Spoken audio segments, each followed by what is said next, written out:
Hello and welcome to Spooning with Mark Wogan. We are here at Homeslice in London's City, the square mile, the financial centre of the world, or it used to be.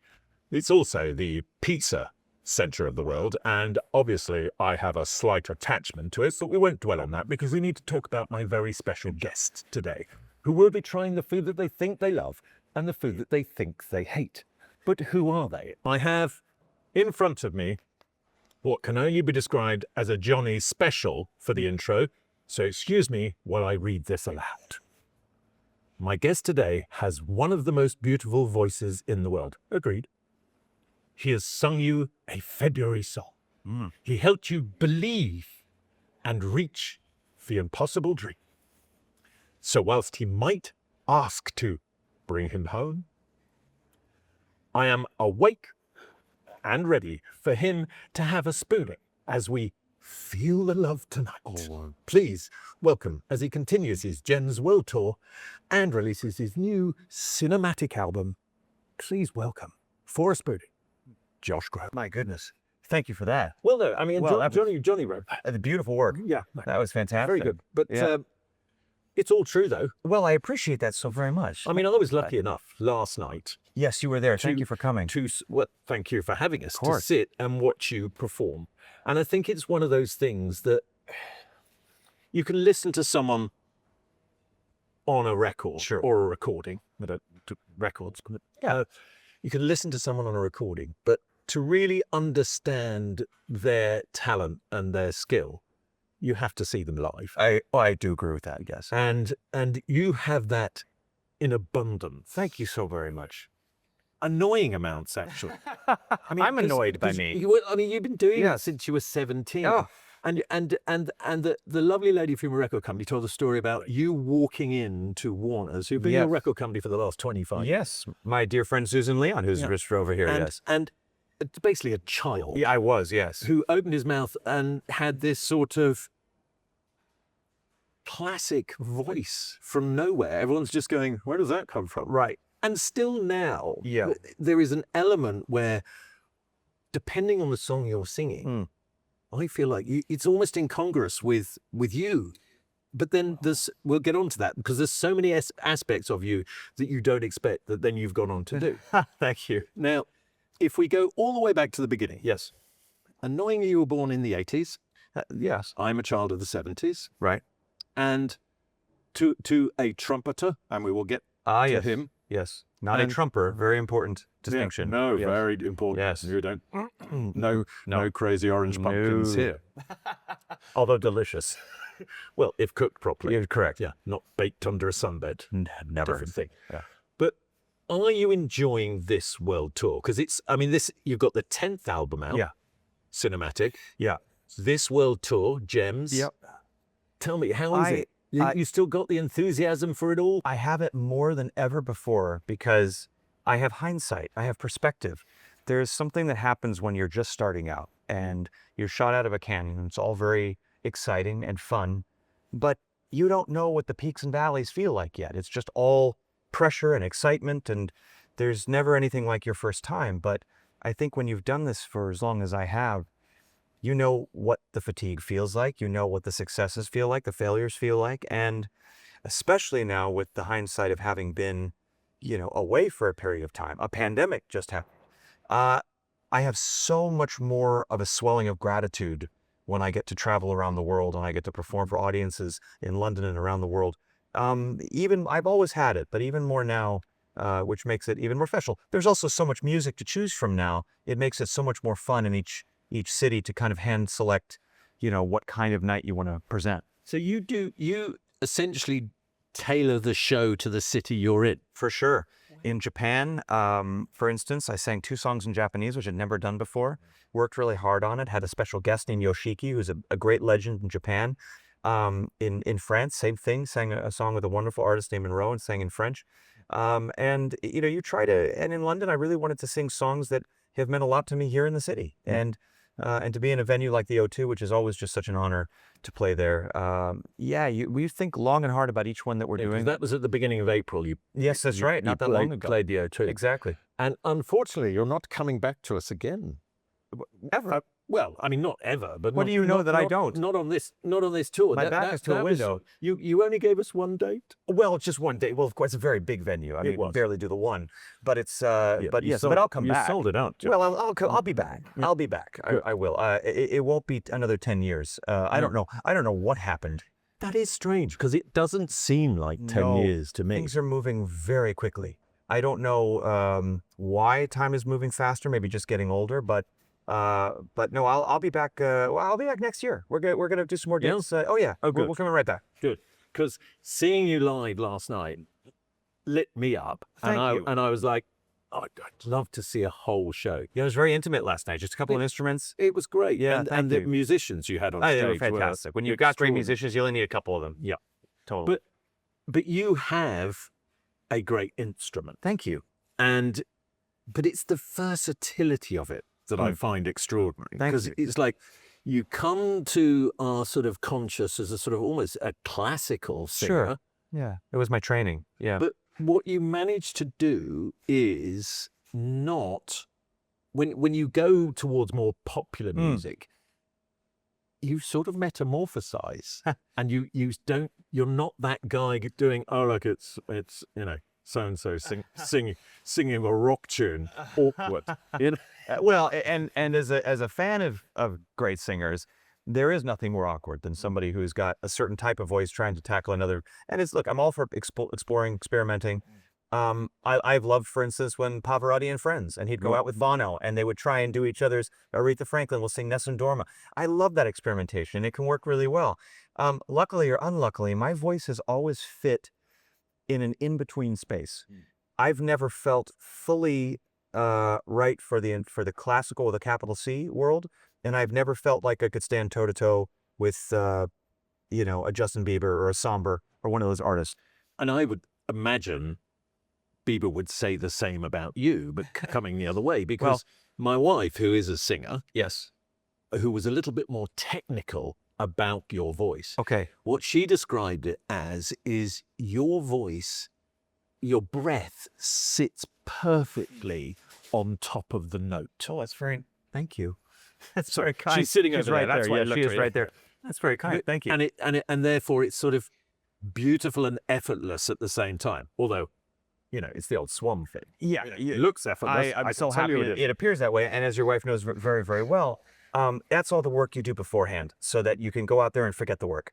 I think the same goes for great actors. For anybody who's a great artist in any sense, there is so much heavy lifting that goes on before you present anything in front of an audience that isn't fun. It isn't fun to listen to, but it's all in service of building a tool belt so that when you go out there, you have every color you want to paint with. And breath is everything. How you sing a song really relates to how much gas you want to put down and having control over your breath so you can do both sides. Somebody much wiser than me said, your breath and how you react are the only two things you've got any control over. Totally. That's it. That's it. The rest is death and taxes. So, it's you do the most you can out there to have that. Because also 25 years in, I know what it feels like to also not have that technique. I got signed so young. And so I was just doing things on just natural ability early on I couldn't sing more than 4 or 5 songs in a row without like needing a real break. So, I got signed as a student and I had to really kind of work to develop the professional singer at a time when I had to be very professional. So, Now, you've sung arenas, Yeah. you've sung on Broadway, you've done comedy cameos. True. You've done so much different stuff. Is there part of you that would have difficulty, because you talk about your younger self, explaining that career path to your younger self? To my younger self. I think if my younger self knew all of the opportunities that he would eventually be handed, he would have been an intolerable kid to be around. I'm actually really glad that that kid was anxious, was self-conscious, insecure, because it's built character. I think it's made every wonderful gift that's been put in front of me such a pleasant surprise. The imposter syndrome never goes away. So Well, we talked about that before. yeah, but I do know the kids who were handed those kind of, crystal balls early and had a lot of, fluff and hot air, growing up about how wonderful things were going to be and how incredible they were. And honestly, that's sometimes even harder to break through as you get older, because when you're given nothing but confidence, you actually don't necessarily have all the tools necessary to know what it feels like to swing and miss. Well, I think it's also that thing that you can suffer from, which we talk about in our family as famous person disease. Sure. Where nobody has told you to shut up Right. in 10 years. Right. And you walk out on stage and everybody loves you. So Yep. you lose perspective. You lose. But you Yep. don't strike me as that kind of person. That is, I think, partially true. We all go through our periods of time, if you're in this business long enough, where, you know, you have to check, you realize, okay, Were you a bit bratty? Did you go through a bratty stage? I'd say I went through a bratty stage. Yep. You go through, you know, the human ego is not meant to know what to do with a magnifying glass with equal amounts of praise in one ear, criticism in the other. Even the most self-aware, down-to-earth people, you get put into this business with which there is no handbook and there is no guidelines of how to be a person at the same time as you're supposed to be all things to all people, or you're out. And you do get a little confused. Luckily, I have a great team around me. I've got great family. I've got parents who are very down to earth. I've had people that have been able to check me when I've needed to be checked.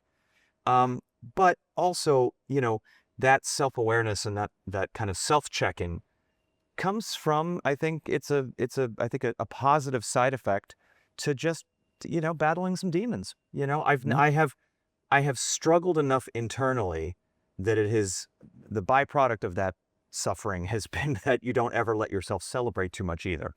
And it's a balance. You know, there have been times where I've needed to give myself more of a pat on the back than I did. So you're always trying to find that balance. Well, here at Spooning with Yes. Mark Wogan, we try and make it as pleasurable. I feel the love whilst we educate. And God, it smells good in here. Well, I've got something really good Oh for my you God, here. come Let's on. bring this in. This is Oh, Antonio. guys, Hello. Antonio. He has cooked this for you. My man, And thank you so much. Enjoy. Thank you. man. So, regular listeners and viewers will know you fill out a questionnaire. Yes. Right? And It's so beautiful. You talked about your favorite pizza topping being mushroom. Now, Yeah. this is a pizza that has been on the menu Oh, my. since we opened back when dinosaurs still roamed the earth. This As is we've been a open thing of since beauty. 2013. Yeah. This is our mushroom. Well, I tell you what, seeing as we are spooning, see if you can tell what's Okay. on it, because Okay. it's not what you would expect. And that's Really? what Homeslice Yes. is It's all about. That's right, because I can certainly Because- tell there's a fungus among us. Because, hey, But it's are almost its friends? the pizza version of Josh Groban, because we Really? never know quite what we're going to get that's next. true. That's Somebody true. get that, will you, That's my please? agent, and I'm Yep. going to actually take that. So you never know quite what you're going to get. You think you've got a mushroom pizza there. I love what you've It's done. like you think Josh Groban is a classical singer, but the next minute he's doing endless comedy The roles. next minute, he's a shallot. Yeah. Well, Let's there we just see. Have a go on that. See how we feel. I'm just going to take the one closest to me Do- here. You're a just- wonderful cutter, by the way. I mean, you've had some practice. some practice. Yes, but this is So it's, for those who don't know, slicing a pizza is all about the application of pressure. Do not Interesting. saw. Just lean into it. lean into it. Lean I into feel this way about cutting a burger in half. Yes. It's all about confidence. You have to understand the bun. Do you cut a burger in half? I am a burger. I'm a Halver. half burger cutter. Okay. I find putting an entire burger in my mouth feels odd and strange. I have to have an Okay. angle. Okay. Am I alone? I don't know. Johnny, Maybe good this is on weird, life. strange. So Okay. Shall go. we? All right. I want to see what you feel about this. What flavors you're getting. Mm. See, that's not just a mushroom pizza, is it? No, it's not. There was some crunch. Oh, a little Mm. kick. So it is a ricotta base. I was going to say this is a white pizza. Yeah. So ricotta base, then the mushrooms, mozzarella, and then it's finished with chives, Oh. toasted pumpkin seeds, Oh, the pumpkin seeds. chili crunch time. flakes, and then a sweet soy and truffle glaze. That's the secret. Mm-hmm. That sweet the soy and secret truffle. sauce. May I take another? You can. Wow. You can. I mean, look, the pizza is yours, my friend. Oh. This is going to sound wonderful on the mic, by the way. No. But people are That used to is- people eating. On This is one of the best things I've ever had in my life. I Truly. love that. I love that. The kick is just enough. Yeah. Because I'm a bit of a weakling. It's all about spice. balance. I'd like to think I'm Yeah, not. but hold on. You said you like Asian food. You're a I big do. fan of Asian food, I but am. you're a bit weak with spice. I you're think I saying? can handle it. I never learn. Every time I'm like, spicy, fabulous. Let's feel that heat. Because I like to watch the shows where people eat the spicy peppers and they're okay. Yeah. The ones where people can take a ghost pepper or habanero and be like, wow, oh yeah. Have you done the wings challenge? No. You haven't done that. I You have haven't not been done asked- that yet. I honestly, I think I would pass out. I watch it Well, and some people do. I see, I mean, Shaq is having a hard time. Yeah, and he's a big guy. Conan's just rubbing it all over his body. He's in such a strange, he's left the planet, which scares me. But no, this is a nice, a delicate heat, I might say. Just gentle warmth. You should have a warmth that suggests something more, but doesn't go too far. And no napkin, which is brave. Hey, well, hold on. Oh, may I? I've got them here. We never far away. A napkin is never far away in a home slice because Neither is an arms. We operate a made by hand, eat by hand policy. This is No cutlery in this restaurant. this is fantastic. And the mushroom that you use is It's just a brown cap. just a brown cap Yeah, mushroom. chestnut mushroom. Wow. Chestnut mushroom. Little bit of oyster mushroom in there as well. And ricotta and mozz. Yeah. And I love the thinness of the crust. Yeah. Well, I mean, think our dough is like in a 36-hour in-fridge proof, so it just matures, tastes I nice. am- And a wood-fired only Of oven, course. that Well, I the mean, that boys is are just, I expert smelled with. it the moment I came in. Phenomenal. Before we got interrupted by the pizza, you Yes. touched upon that bit of, that we all go through, which is you learn on the job. I think so. And you learn different things about yourself as you get older. Now, one thing I read about you, which I found very interesting, because I found myself in a similar position, was getting a late in life diagnosis for ADHD. Wow. How late in life were you diagnosed? Last year. No. Welcome. We welcome you. And it's almost Not like, surprising though. no, but it's a thing where it's like knowledge is almost not power to a certain degree with Right. it. How Well- did you find it? I mean, how old were you when you got diagnosed? Young. I was probably 14 Oh, you were ahead of the curve. because something was up. I was Well, you kept getting kicked out of school. For well, I was stuff. just I mean, I was the kid that, teachers back then didn't quite understand that it had nothing to do with IQ, nothing to do with intelligence. It was a different way of processing. And so my head was in the clouds. My eyes were out the window, but my brain was active. Unless it was, of course, related to the arts in some way. That's right. That's absolutely true. And was this the same for you in culinary arts? I think, having what it turns out I've got Yes. in the 70s just meant you were a pain in the arse. Yes. And I get it. And like you, I went to lots of different schools. Yep. Because they just went, Really? nobody was sad to see me go when I left the school. Same. Because if you don't fit into the very specific area of their type of education, and especially then, and look, it wasn't any better in the 90s, then the call goes to the parents. We don't know what to do. And that's devastating. I mean, I still deal with, you talk about the self-awareness and the self-criticism. A lot of it, my therapist would tell you, stems from that time period where you're told at a young age, you're not smart enough, you're not good enough, you obviously don't care enough. And the reason why I'm such a proponent of arts education is that as Well, somebody, you have a foundation. I do have a foundation called Find Your Light, but is that knowing that struggle firsthand and knowing how tragic it is when a brilliant mind is cut short by that criticism, that unnecessary criticism, because kids that are neurodivergent, kids that learn differently, it has nothing to do with smarts or care or intent. That has everything to do with the way you take it in. But do you think you were lucky that you found music? Oh, it saved me. In the same way that I found food. Yeah, it saved me. It was my way, and I think food does the same thing. I think athletics can do the same thing as well, is that it becomes your way of communicating what you want to emote. It becomes your way of expression. And so when my music teacher in 7th, 8th grade, when I was in every other class I was struggling, just said, I'm going to keep the music class door open for you. And I'm going to let you go in and just play the piano, play the drums, whatever you need to do. I flew. And then when I was able to show that to other students and teachers, there was a certain level of like, oh, there's something there. It's interesting that you. And what was the name of that teacher?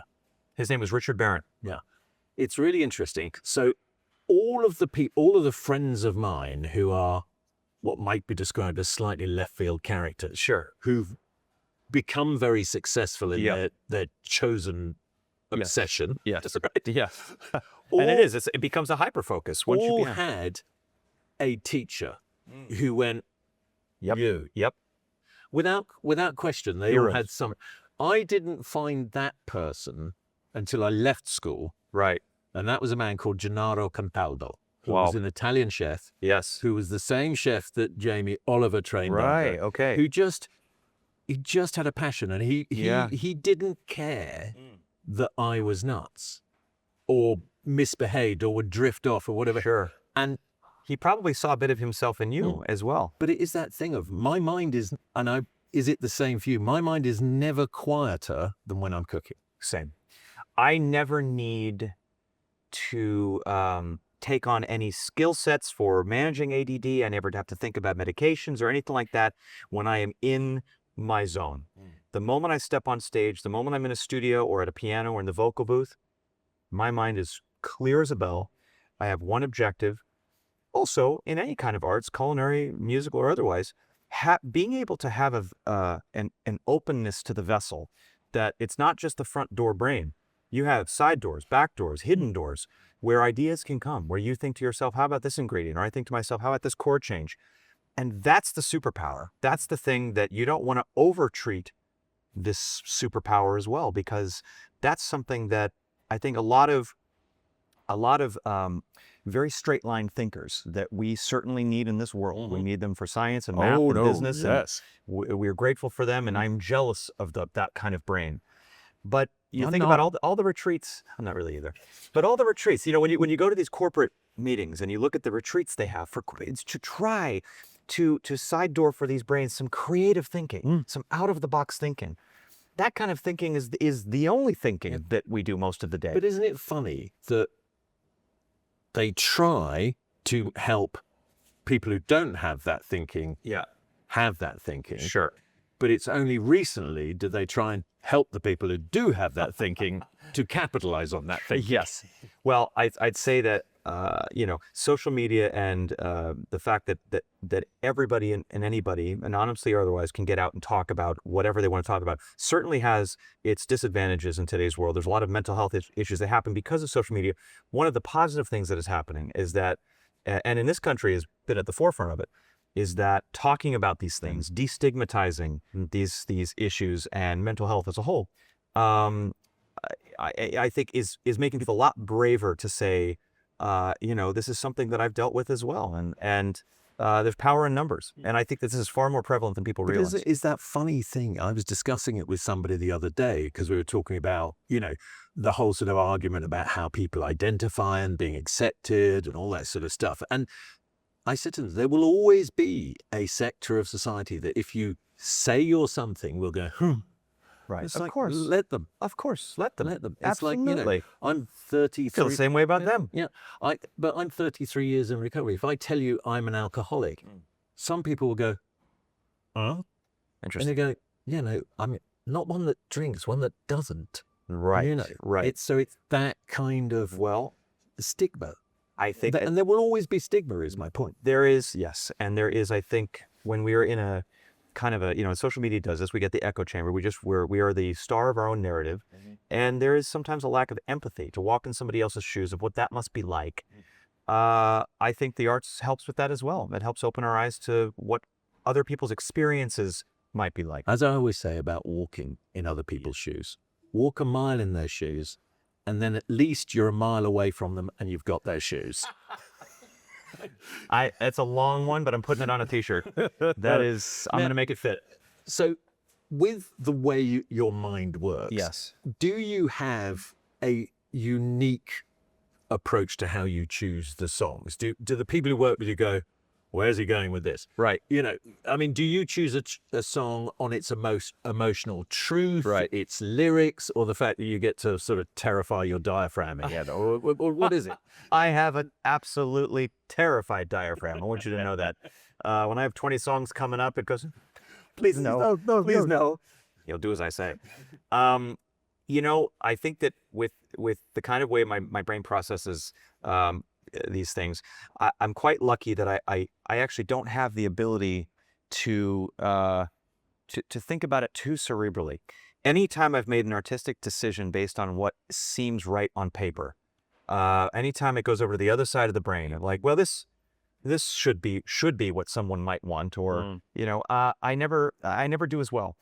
It is that intangible feeling. It's the gut check. It's the What compass. is your least favorite song you've ever recorded? Oh, good question. Oh, I hope it's not on this album. it's probably one I didn't release. Yeah. Because I will say that you record a lot of songs, and there's a lot of fighting sometimes that goes on about what should be put out, what should be on the album, what shouldn't. And I have had to pick my battles about what songs should and shouldn't be put out. And it's no knock on the song. I mean, I'm not gonna mention any writers or any songs that it would be putting them down. But there are some songs where sometimes whatever you're going through in your life doesn't resonate at all with the song that you're singing. I had a producer that was going through a lot of things in their life, and obviously they don't sing. They wanted me to kind of express through my voice some of the things they were going through. That happens sometimes in art and music. A director will do that with an actor. They wanted me to sing MacArthur Park, Someone Left the Cake Out in the Rain. And I was 17, and I didn't know what that song was about. I hadn't understood, great loss and romantic angst and things like that. So I'm this kid, and I'm going in the studio and going, someone left the cake out in the rain. And I'm just going, this has nothing to do with, I barely had a girlfriend. I just watched South Park a minute ago. Like, I don't want to sing, and it took so long to bake it. And I don't need to have a midlife crisis at 17 years old. Now at 45, the cake is wet. The cake is so wet. So damp. So damp. But at the time, that would be a great cue. Yeah. Bring out the moist. I tell you what I have got over here on the subject Go of on. damp cake. Oh my God. Now, Which is the name of my secret indie band. exactly. Yeah. Welcome, Josh Thank Groban you. and his damp Please welcome cake. to the Glastonbury Damp Cake. That would be a stage way, way, way far away. Now, everybody has a guilty pleasure. Uh-huh. And you put down as one of your guilty pleasures what could only be described as something quite wholesome. Okay. Which is, hold on a second, now where have I got this? I've got it here. I thought that was quite virtuous, which was the dried mango. All right. You put it in front of me. So hold going. on, can we just let's get rid of this? I'm coming back to you, baby. We will. Coming back to you. So, dried mango as your Yes. guilty pleasure. I'm just worried. These little golden nuggets of joy. I'm worried that Oh. you're not tripping the light fantastic there. Well, Given my instrument is in me. I can't trip too hard. I have to, But surely the arena owners, when they see Groban's rider my come rider through, definitely they has go, this. Yeah. dried mango? They do that noise you mentioned earlier, that, yeah. Because there was something else you said you had a penchant for, which, let me tell you, is Yeah. impossible to find in this country. What is that? So I had to make it Oh. for you, Okay. which was chocolate-covered gummy bears. Oh my, you made these. I made them for you last night. How did you? So I have tried. Oh, look at, they're all separated. I tried to make chocolate covered gummy bears. I put them on a baking tray. I drizzled them with chocolate. It came out as what I can only describe as like a plank. Yeah. Of That's because you've got to lift them out of the chocolate with the fork, tap the excess off, then put them on the baking parchment, then put them in the fridge. You're good. So I ask you, Josh, Yes. where are you going? Mango or gummy? Well, I will say, I mean, this is great, but this is on my rider. I get this quite a bit. A good chocolate covered gummy bear. Are these Haribo? Where did you go for the gummies? Yeah, they are. Wow. Yeah. May I? Yes, please do. They are yours. You see? The finest, I mean... Do you not have these here? No, you can't get them These here. are huge in the States. I know. But here, But that's they that's are what I made had. with the finest This is- Swiss milk chocolate. I was going to say, this is excellent chocolate. Yeah. No messing about. We do it with a generic factory chocolate. No, this is, you can Well, tell these were made with love. Correct me if I'm wrong. Now, American chocolate has what can only be described as a slightly vomity back note. Yeah. And that was because of something they put into it when they were shipping it out to the soldiers in Vietnam so that they wouldn't get obsessed by it. So they felt they were getting a treat, but they didn't really want loads of it. So the drugs were fine. Yeah. But they were worried Yeah. that About they their might become cavities. obsessed with chocolate. Rather than the heroin. Right. Mm. So they said, let's give it a little pukey back taste. Yeah, pukey back taste rather than opium. And that will make them just want 10 Yes. and not 100. Interesting. Well, these, I tell you, I'd take these into battle any day. Now, one thing I think you wouldn't thank me for is this. Good old Bertie Bassett. He's Britain's greatest asset. No? What is it you've got against licorice? I just don't like the flavor. There is something about, I like But red even if- licorice. Even if it's hidden. It has nothing to do with the Smell. Nice. No. hidden in what? Are you talking about it's hidden with a flavor over Probably it? a sugar wrapped thing, bit of white fondant, weird stuff. Or covered in small blue balls. Yeah. I love you and I would try one for you.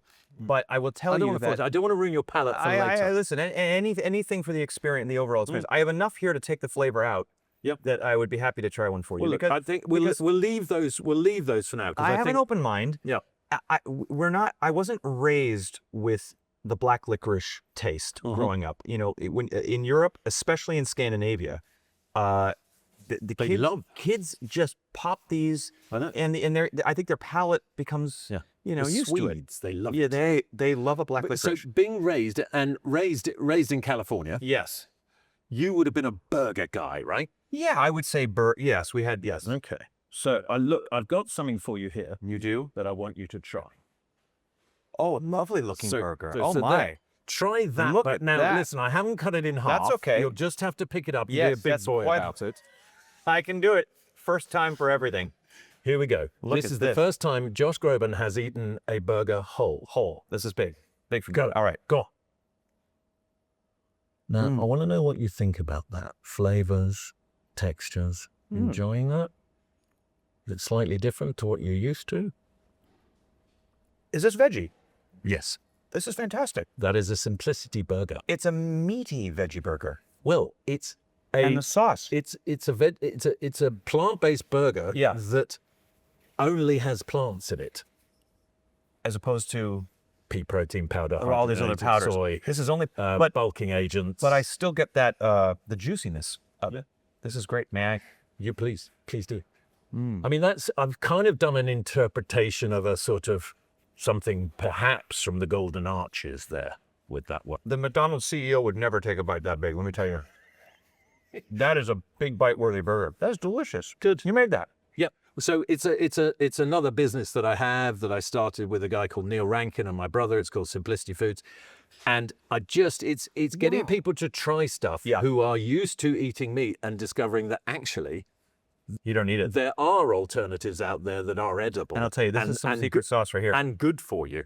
The crunch, having a little crispy lettuce on there. You got it. Is great. What kind of cheese is that? Is that a Swiss? That is a Monterey Jack. Monterey Jack. Yeah, but a vegan Monterey Jack. Is it? Mhm. Is it?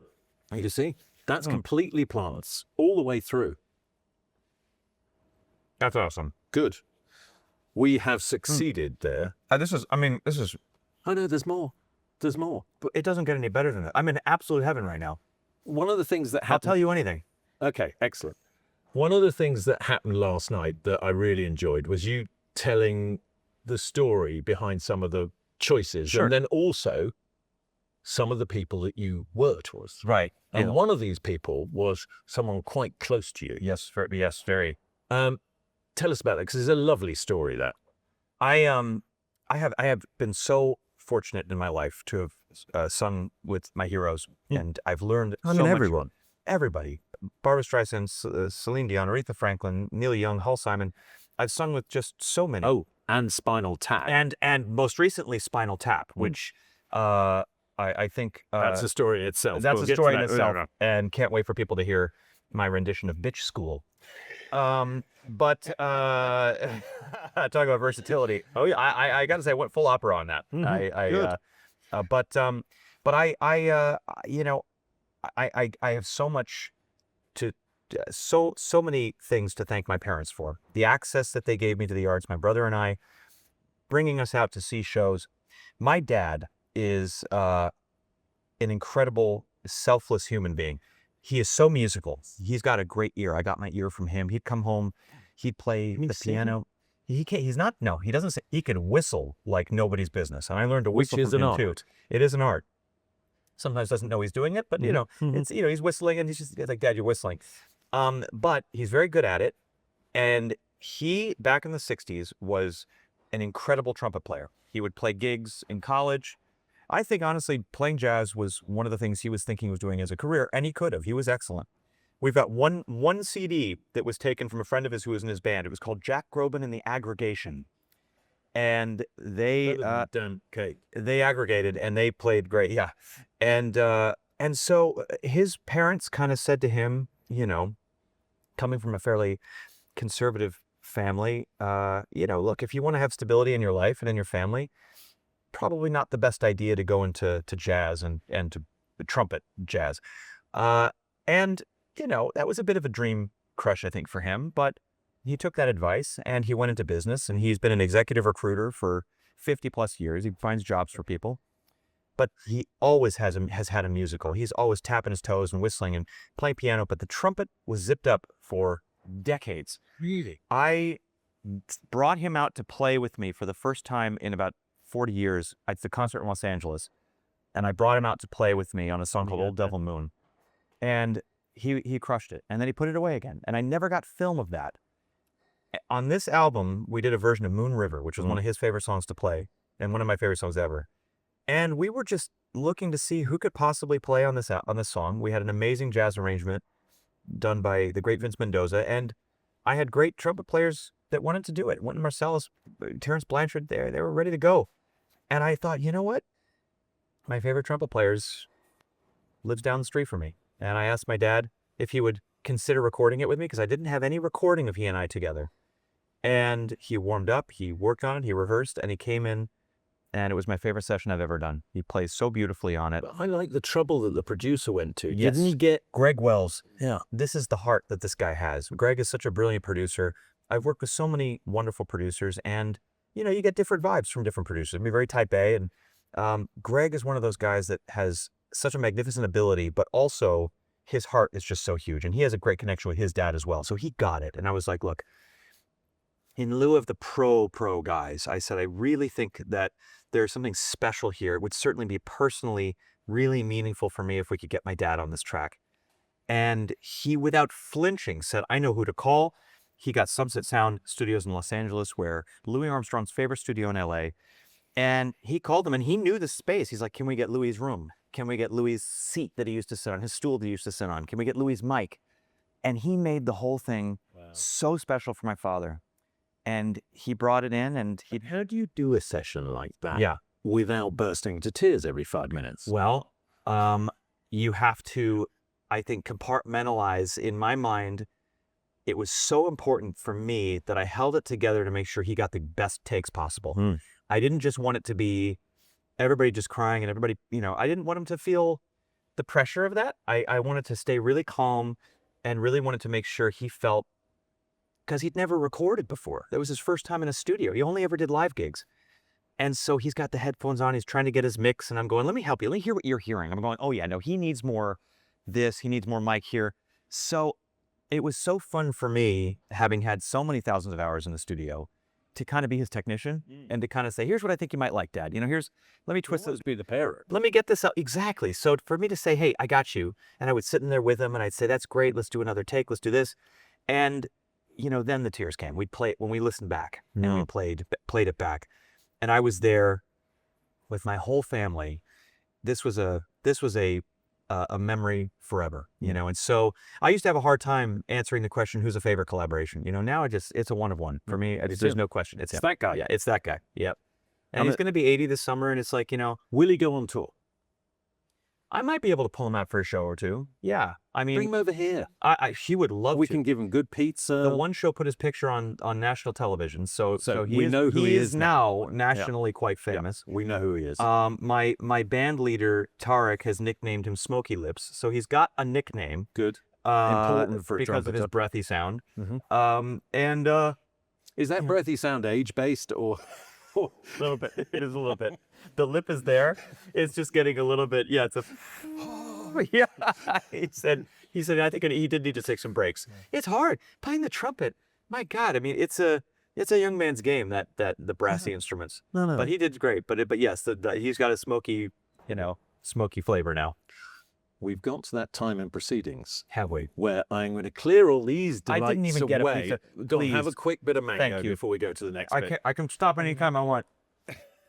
I'm going to put those over there, and I'm going to hand you the Spooning with Mark Wogan blindfold, Very famous. which are from our friends Yes. at Smug. I love these. There we go. You look great in that. You should think about You don't that. look like anything. I know. That's the idea. Right, so we've got our first spoon here. I'm going to bring it in. You're just going to give me a handful of black licorice, Well, aren't no, you? what I'm going to do is I will be feeding you. Yes. How romantic. I know. Think of it as a date. I already Open have. wide. Bit wider. There we go. Now, talk to me about flavors, textures. Are you happy? This is my mom. This is my mom's. Yes. Yes. I'm not eating. It's not my mom. No. I'm not a cannibal. No. This is the go-to. This is isn't my it? mom's favorite recipe. Absolutely. This reminds me of holidays. You can take the blindfold off. You've guessed it. Can you tell everyone else what it is? Yes. That is a delicious, was it turkey? Yep. Turkey chili. Incredible turkey chili. Did I do a good interpretation Phenomenal. of I mean, Mrs. Groban's turkey Immediately. chili? You gave it a little more of a kick than she does. I'm actually going to recommend to her. Bit more. I'm going to say, I know a guy. Well, no, when we were talking earlier about, Yeah. you're slightly scared. I'm thinking, Christ, have I put too much? That's perfect because a chili, I like a little bit of heat for So a what chili. you're saying is you would gladly have the second spoon? I would add a little, was that a little cayenne pepper? That's just straight chili powder, fresh yeah. chilies Yeah, as great, well. of course. That is delicious. But the beans were right too. Kidney beans. Kidney beans, absolutely. And the way that the turkey, I did do one addition. additional beans. No, I did one addition, which you may want to tell Mrs. Groban about. Okay. Little bit of pancetta through, just to add No a kidding. smokiness. Just to give a little bit of Just smokiness. a little Oh, smoky smokiness. lips will love that. Yeah. That is, think you'd like you are that. what you eat. Well, look, That is delicious. I know you're here for a couple of days, so I've got you some. I've got your little takeaway. Did you take me a takeaway? Groban's chili. Oh, for you that's to heat up amazing. and have, Oh, my mom's gonna be so thrilled. have that. This is gonna be my lunch, my dinner. Yeah. This is, my heart feels so full. There is so much emotion to food, and this was homesick. I come home and if I had a sick day, this would be cooked. Christmases, we'd all gather together after traveling around the world. We'd come home, we'd eat this. Yeah, you nailed it. You Good. nailed it. I mean, my son Harry, he's like, if I ever ask him, what do you want? Yeah. He's like, make a béarnaise sauce. That's He his. just wants the béarnaise Yeah. sauce. Yeah. I mean, obviously the steak that goes with it. That's But yeah. and like, but making béarnaise sauce is not easy.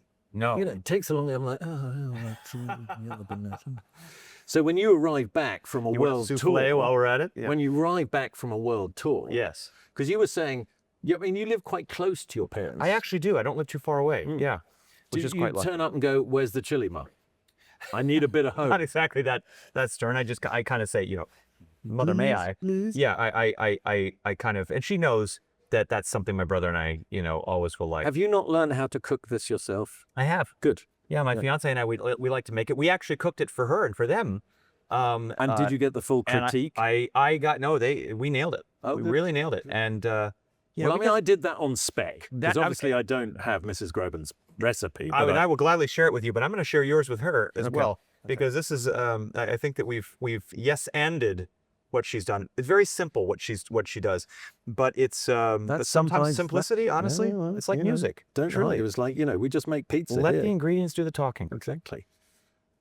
I've got another spoon for you. Okay, Are you ready for it yet? I am. Or before we get into that, Yes. should we talk about the tour? Is there any part of the tour, like you've done so much? Yeah.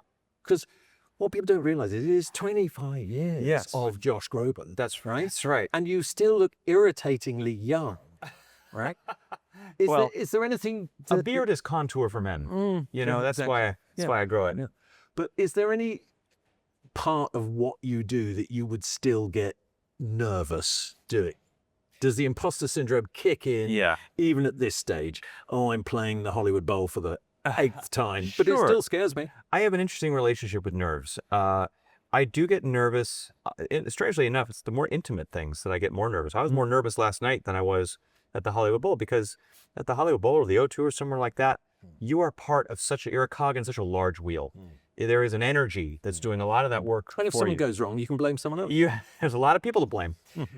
When you're just performing with a piano or a violin and you've got people that you can see all the whites of their eyes, that's terrifying. But I used to take the nerves out with me. I would pace around the dressing room wondering, God, I hope it goes well. And what if it doesn't? And then literally all the way through being on stage, I'd be on stage in front of the mic going, what if this doesn't go well? And I've learned to harness the nerves into an excitement. I think you have to psych yourself in to feeling like you want to choose the joy of it. I learned that the nerves backstage were just a lack of control. When I'm backstage, I'm nervous because I don't have the reins yet. Yeah. Anything could happen. But once I'm out there, I decided to turn that into now I'm in control of my destiny.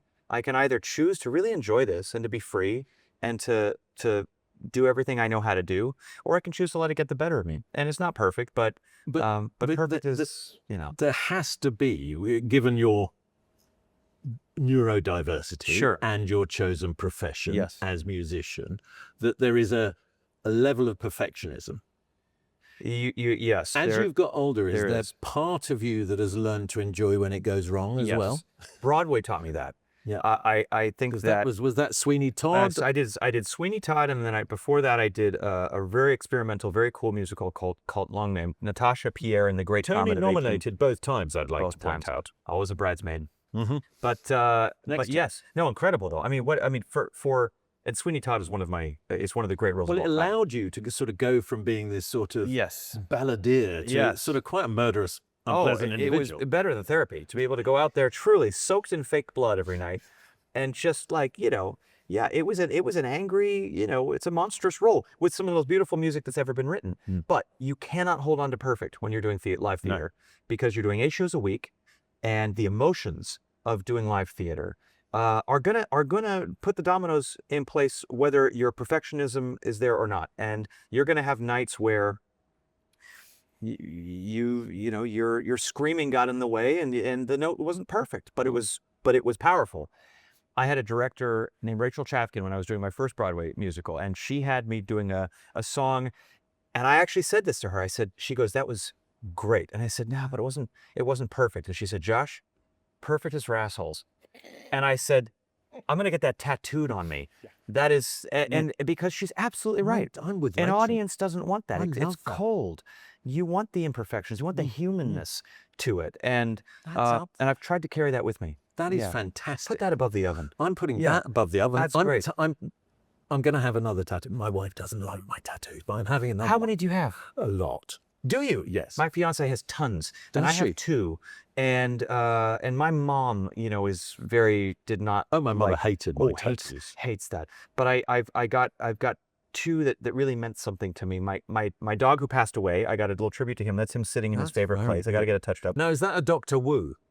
That is not Dr. Wu. No, this is a wonderful place called Atelier Eva in Brooklyn, Okay. and she has a Turkish last name, Eva Kursurbik, I think her last name is. I'm probably ruining the last name. Eva, Atelier by Eva. I got one from New York there. I got, But it's a one half as needle. I got one as a tribute to my dad I there, have one right in that spot too. which was a lion because he was a Leo. Yep. And I had that done at Bang Bang. I love Tattoo that in Bang New Bang. York. Very famous, of course. My fiance's gotten tattoos at Bang Bang. It's a great place. I have a couple of horseshoes here from Las Vegas. My fiance and I were in Vegas together, and we learned about. We went to a tour of neon signs, all the graveyard of neon signs, all the amazing old Rat Pack signs that have been put in this giant desert, and you can go out and you can look at all of them. And there were horseshoes everywhere, and the tour guide was telling us the significance of what the horseshoe represents in life, in love, and why it's so popular in Las Vegas. And she and I decided to just kind of get interlinking horseshoes as our. there. Do you? Yeah. No way. I have a few more to get. Now, it would be remiss of me not to mention the mutual love that you and my father had for each other. Oh my goodness. It was real. I mean, I was such a fan of his humanity, his humor. God, he got me like just because it's my type. You know, the absolute brilliance that it took to throw a line away that you always want to bring people to you. You never want to force anything down people's throats, whether it's music, comedy, food. You really don't want to force food down people's throats. Well, I do. I mean, but it's he had the world leaning in to what his brand of humor was, and the smarts, the brilliance. But I was a fan, and then getting to know him through various interviews and through various concerts that I got to do with him, and we both did the Buzzcocks at different times. And also, you did the big Hyde Park concert with together, him. Absolutely, which he loved doing. Oh, and he was so great. He was so versatile. He could do it all, and he could be quite heartfelt and serious as well. I mean, he was just one of those. He annoyingly always had the right words, Always, for whatever the situation Yes. was. I mean, I've subsequently seen some of the stuff that he wrote to other people, Right. and stuff, and you go, just to have that in that moment, that eloquence to know exactly what. is extraordinary. You should collect those letters I've got them. and publish them at some point, maybe. There's one of my favorite books that I have is called The Groucho Letters. Groucho Marx, like your father, had the most incredible way of talking about life, talking about love, and he wrote people constantly. And the estate, he always said, the estate can publish these letters at some point, but only if you also publish the responses. Because not only did he feel like he was extremely witty and clever in his writing and his eloquence, but he felt like he inspired eloquence and wittiness in the people who responded to him. Well, that's what Dad had, Yeah. was that relationship with his audience. So the Togs, 100%. they You've got quite the gift yourself, I might add. well, that's very sweet I of mean, you truly. to say. But the Togs, he would always say, they make the show. Well, What they send to me is what makes the show. you knew when you were sitting down with him that you were going to be, you both had to be on your game, but also felt so comfortable in doing it. And that's the gift of a great interviewer. That's the great Well, I thing, is think that, one thing you both share is this, which is when you do a duet with somebody, which is the same when he talks to somebody, it doesn't make it about him. So therefore, ultimately, it becomes about him. Right. And it's the same. I notice when you do your duets, Yeah. there's a generosity in I love it. in the arrangement Yep. and how you perform. Totally. And I think it's like this isn't just about me. It's a dance. And I found in that dance that the more you give, the more you get. And I've been very lucky when I've sung with people that I admire so much, and they've extended that grace to me in their arrangements, in the way that, 17 years old, I'm with Celine Dion on a rehearsal stage. Talk about giving. She didn't make any bit of that moment about herself. She made it all about this nervous kid is having the time of his life, biggest moment of his life, and I'm going to make sure he feels comfortable. And in doing that, it made her a legend to me, as you already would have been, but a legendary person to me Because forever. on the new album, Cinematic, Yes. you do a duet also with Jennifer Which is Hudson, a great Jennifer which is Hudson. Unchained Yes, Melodies. that's right. Which isn't traditionally a duet. That's right. Yeah, we both love that song, and but this is one where it's like we had to take how cool it felt on paper into how good it would feel in the studio, because on paper the idea of our two voices together, one of the great melodies ever written, sure thing. Challenging, because so much of the meaning of that lyric is about loneliness. It's about the unrequited, longing for someone. When will you be mine? And it's almost like I can imagine when somebody's singing it. When I hear the Righteous Brothers, when I hear it's about such an epic as the Righteous It's an epic, Brothers. but it's like alone on the top of the mountain, wondering, when it will come. But listening to you talk about the structure of the album and the choices of Yeah. the songs for it, it's almost that thing of like, it got me thinking about moments in movies that kind of are sort of life-changing in a sense, and of the songs, because I mean, there's As Time Goes By from Sure. Casablanca, Yeah. Skyfall, which Yeah. is sort of a tribute to Adele Yeah, and and the James Bond the fact that you world, yeah. shared a stage, Yes. albeit not at the same time, No. in Caesar's yet. Palace. Yeah. Well, It's- we need her to come out of retirement. As I say regularly on my Virgin Yes. Chilled show, Yes. Adele, what the hell? Where are you? God, we're making T-shirts right and left here.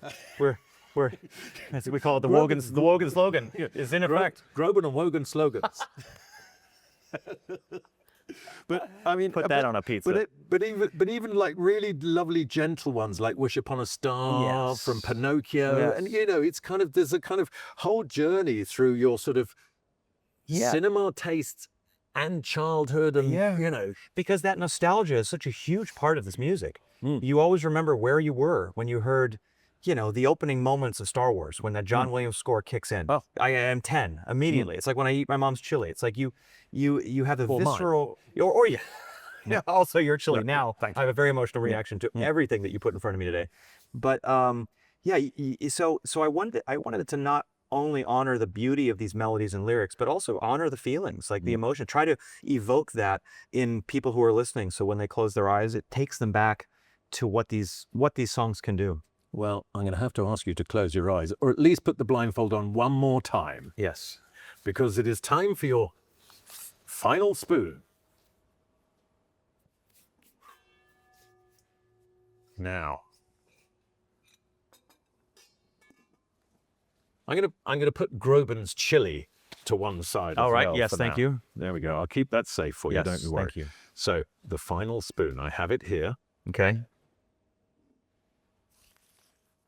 and now Feed me. hold on a second. Oh, this is slightly more complicated. There we go. Oh, right. Oh, we have a whole. Okay. Here is your. Don't hit me with a spork now. No, I'm not going to. Okay. Nobody likes a sport. No. Ready? Open wide. What have we got there? Flavors, textures is good, right? Pinot. Okay. I know what you're doing, but you kind of blown my mind right now. Huh? This is, I shit you not, the first and perhaps only time I have enjoyed black licorice. Well, take it off, because it is from our friends at Lakrids by Burlow.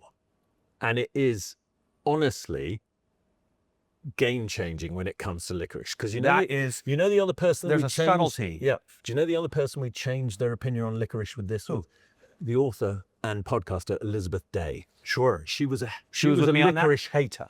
Really? And we gave her this, and the guys are so supportive and helpful, and they always send a little jar of this out for people, because they know That is sorcery. They know that when you have their licorice, Yeah.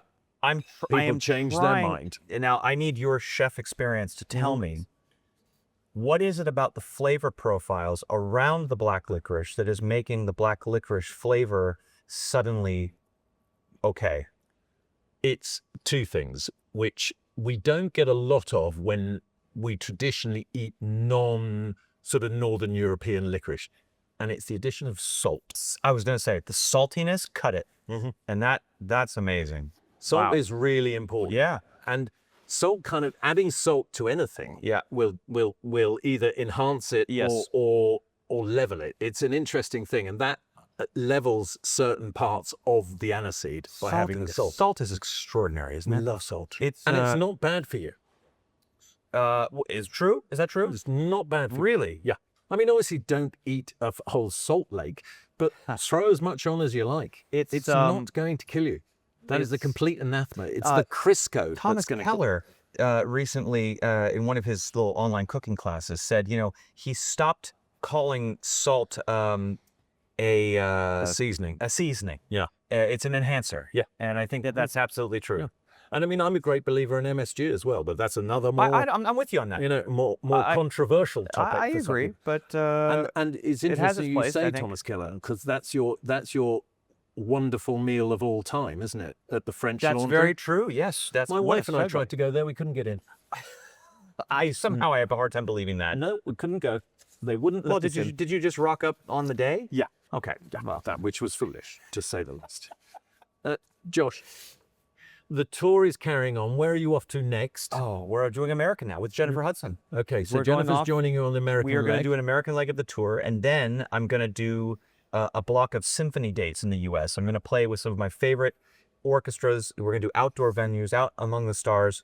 One of my favorite things to do is to do these songs just with the full 80-piece orchestra. So we're going to be doing that for a couple of weeks, and then I'm going to come right back here. Because this tour is a mixture of the new album and That's right. So Jennifer's... Groban greats. Yes, we did kind of a best of, a retrospective of 25 years, which has been great. And that's what we brought to Europe and brought to Asia and Australia. This summer will be kind of a little bit of that, but also I'll have the new cinema album out. So we'll definitely represent that more this summer. But, you know, choosing a set list is always, you know, tricky when you have a lot of songs. My first tour, I had to find more songs because I didn't have enough. now fill he's it. got Now- too many. Too many. That's right. Well, long may it continue. Thank you And so much, Thank my you friend. so much for This being has been such a joy. great sport. This has been a joy. It has been a treat for the eyes, ears, and imagination, and palate more than anything. As are you, including the palette bit. Thank you so much. And I wish you every success with Cinematic and the Gems tour. Thank you. And we hope to see you back in the UK You on absolutely stage will. very, very soon. Please come anytime. Excellent. Big thank you to Josh for taking part. His album is out now to stream. And of course, when he comes back here to the UK, you can see him play live. But if you happen to be in America, that's where he's going to be next. That's all for this week on Spooning with Mark Wogan. I will be joined next week by another very special guest who will be trying the food that they think they love and the food that they think they hate. If you like what we're doing here, search us out across social media by searching Spooning with Mark Wogan. We are also available in glorious Technicolor on the Virgin YouTube channel.